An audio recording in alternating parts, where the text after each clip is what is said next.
My name is William Robert Court. Here's another story. I wanted to show you something. Great.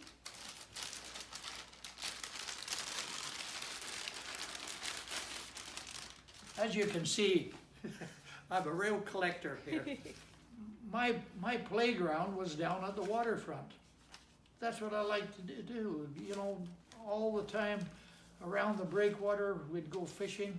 And these are the docks where the cruise ships come in. And this is the grain elevators. And this is the rail car ferry. And all these are box cars full of lumber. Wow. And they're all being shipped out to different places. The ships would tie up at the dock and they'd load all this lumber on board the ships, and away it would go to China, Japan, or wherever. But all this area is where we hung out. That's the tail end of the breakwater out here. But that's where we hung out. There was always something interesting going on down at the waterfront. And there's different boats coming in all the time. I was young enough that I experienced riding around on a streetcar. Now, not many people have, eh? And really, it was the best way in the world to get around. I only had to walk a couple of short blocks when I lived in the James Bay area, and I only had to walk a little bit to get to the streetcar, and away I would go, and it was so reasonable. And going to a grocery store, you wanted to get some peanut butter. You took your own plastic, I don't know whether jar or what, and the grocer had a great big barrel full of peanut butter, and you just ladle it all out until your jar was full and go and take it to him. He said, "Oh, that'll be 50 cents, please." You know what I did to make money?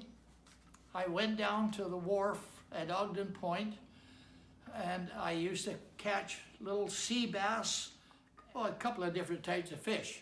And I'd get quite a few of them. And occasionally we would pry an octopus off the rocks. That's the inside of the breakwater on the rocks. And then we'd put them in a sack and take them down to Chinatown, spread them out on the sidewalk. But you know what we would get? We'd get 10 cents for a fish and 2 bits for an octopus. And that's how we made our money. And then another time we would go down near the water where the CPR boats and that come in all the time. And at one time, the log booms were all tied up along the shoreline, and it was hard for ships to get by. Eh?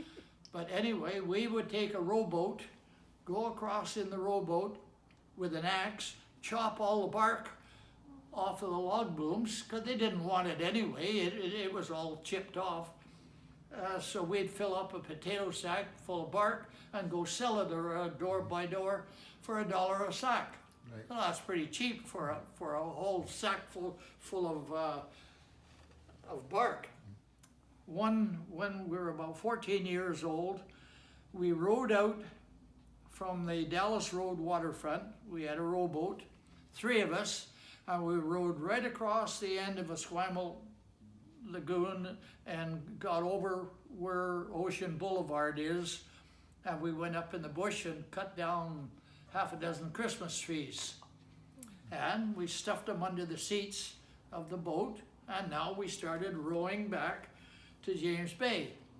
But the stupid kids, we never paid enough attention to which way the tide was running. Right, yeah. And we got over there like nothing, because the tide was carrying most of it, but we could row the boat, But on the way back, we got 3/4 of the way back, and we weren't making any headway at all. We were starting to go backwards.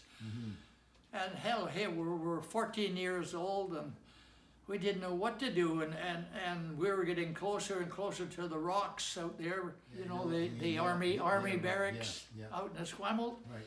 Well, we started yelling like hell, and we drifted into the rocks, and the soldiers came down and grabbed our boat and hauled it in and rescued us, you might say. And needless to say, our parents were not very happy. But them rowboats, one of the boys that I was a chum with, his dad was really a great craftsman for building these clinker-built rowboats. And they were so safe to row, they wouldn't tip over, and they were a really nice thing, and they rowed really easy. But it just shows you how you can get yourself in trouble. And to go down to see these boats unloading all the stuff, they were big boats at the time, you know, the Empress boats. And that was a really fun thing. Our Sea Cadet building was on one side, and the Rithit Pier were on the other side. And the Empress boats, there was a big crew of liners would come in there and bringing in bananas and various things like that. And us kids managed to work our way up through the deck. We found a little short section of planking that we could lift off and go up there, and we would bum bananas and oranges off of the longshoremen. They didn't care. They thought that was funny as hell to give the kids some stuff. And I'd take a big bag of bananas home to my mom. She said, "Where did you get them?" I said, "Oh, they gave them to me, Mom." They gave me some of them. Some of them I helped myself. But that's what we did.